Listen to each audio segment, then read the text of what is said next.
Bismillahirrahmanirrahim. Assalamualaikum warahmatullahi wabarakatuh. Saya Mulyana dari kelompok 14 NPM 333119020. Pada kesempatan kali ini saya akan memaparkan tentang apa itu CNCTU 2A.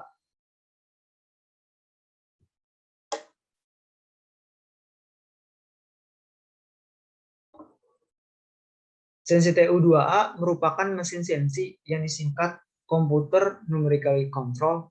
Nah, ini merupakan suatu mesin yang dibekali oleh komputer untuk pergerakannya dan menggunakan bahasa numerik yang sesuai dengan standar ISO. TU sendiri ini mengartikan training unit di mana alatnya untuk pelatihan, bukan untuk produksi, dan 2A itu sumbu yang dia punya. Prinsip kerja. Prinsip kerja bubut CNCTU 2A adalah benda kerja terpasang pada spindle atau cak yang nantinya akan berputar pada sumbu putar atau sumbu Z. Kemudian pahat bergerak secara translasi pada sumbu X untuk mengikis benda kerja. Nah, untuk proses pemakanan sendiri, yang pertama ini ada bentuk benda kerja utuh sebelum dilakukan pemakanan. Yang selanjutnya itu ada tahap 1, yaitu pembuatan filet cekung. Yang dimana bisa kita lihat sendiri, A ini merupakan jari-jari dari si filet, dan B ini merupakan kedalaman pemakanannya, yaitu 0,5. PN ini merupakan total panjang permesinan dari si filet ini menuju titik aman dari si pahat. Itu sudah ditambahkan dengan jarak amannya ya, karena kita kan menggunakan metode absolut. Kemudian rumusnya XN sama dengan akar dari A kuadrat dikurang B kuadrat, dan XN sama dengan A dikurang XN. Di sini ada 2 XN ya, yang satu X besar, yang satu X kecil. Nah, sehingga contohnya itu ada akar 4 kuadrat dikurang 0,5 kuadrat sama dengan 3,97 mm. Itu semua dilakukan sampai 4 kuadrat dikurang 4 kuadrat sampai habis. Kemudian ada XN sama dengan 4 dikurang 3,97 sama dengan 0,03 mm. Sehingga jarak total pemesinan yang dibutuhkan yaitu 47,2 dikurang 0,03 sama dengan 47,17 mm.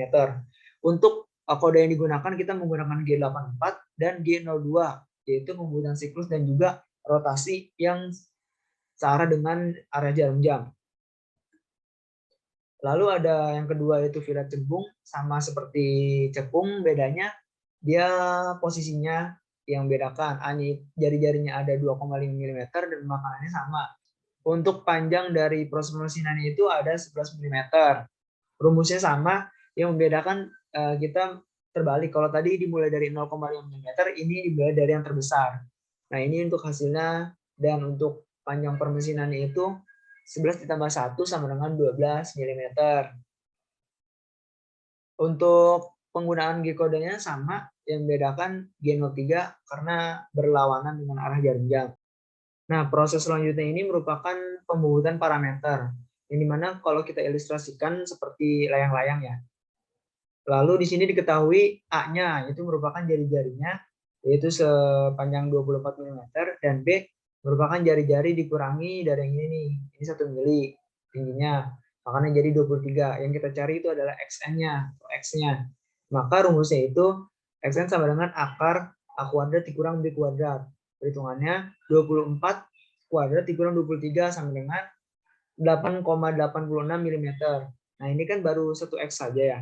Untuk mencari panjang keduanya itu kita kalikan dengan 2X sama dengan 13,7 mm.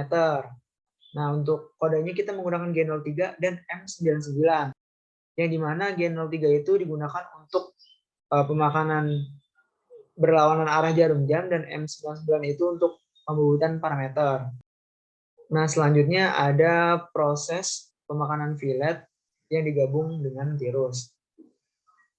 Nah, yang bisa kita lihat pada gambar ini, untuk A1 itu sama dengan C2 juga, yang merupakan jari-jari dari si filet. Dan B itu merupakan tebal pemakanannya. Lalu ada A2 merupakan jarak dari sini ke sini ya. Nah, untuk filet itu rumusnya sama seperti sebelumnya, sehingga didapatkan ini. Lalu ada tirus, sehingga jika kita masukkan ke contoh, Xn sama dengan 15/4 dikali 0,5, di mana 15 ini merupakan panjang dari A2, 15, dan 4 merupakan dari panjang dari si C-nya, 13,12. Maka dihasilkan total permesinan atau jarak dari selesai pentirusan hingga membentuk cekung menggunakan pembuatan siklus, yaitu total permesinan itu 13 dari sini, total tirus, dan 3,97 mana dari sini, sehingga menghasilkan 17,09. Pada pembuatan ini kita menggunakan G01, G84, dan G07, di mana G01 itu pemakanan lurus, G84 itu untuk siklus, dan 03 itu untuk finishingnya, gerakan rotasi. Nah, kenapa kita pakai G01? Karena untuk membentuk sebuah diagonal.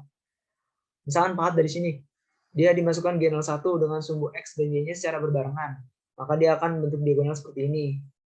Kemudian dimasukkan lagi G84, pembuatan siklus. Kalau pembuatan siklus itu kan bakal balik lagi ke titik awalnya.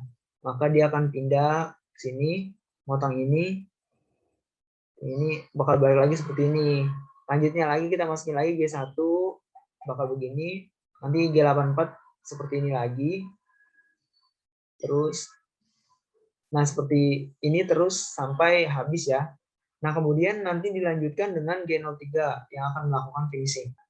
Selanjutnya kita masuk ke proses penguliran, di mana kita menggunakan G78 untuk proses ini. Untuk mengetahui kedalaman ulir, kita harus mengetahui dulu kode dari ulir tersebut. Diketahui M8 dikali 0,75. M ini menandakan metrik, 8 merupakan diameter luar, dan 0,75 ini pitch-nya. Maka untuk mendapatkan kedalaman ulirnya 0,866 dikali pitch, yang menghasilkan 0,6495. Terus untuk proses pengaluran, kita cukup menggunakan G86 untuk menjalankannya. Sebelum menjalankan proses penguliran dan pengaluran, itu kita harus mengganti pahat terlebih dahulu. Pergantian pahat bisa menggunakan kode M06, dan pada kolom F-nya itu diisi dengan urutan pahat yang ingin diganti. Misalkan kita ambil contoh pahat awalnya itu pahat bubut rata. Kita pengen ganti ke pahat alur. Maka kita lihat di sini panahnya ada 2. Nah, itu kita masukkan T sama dengan 2. Nah, untuk keseluruhan seperti itu. Mungkin itu saja yang dapat saya sampaikan. Kurang lebihnya mohon maaf. Wassalamualaikum warahmatullahi wabarakatuh.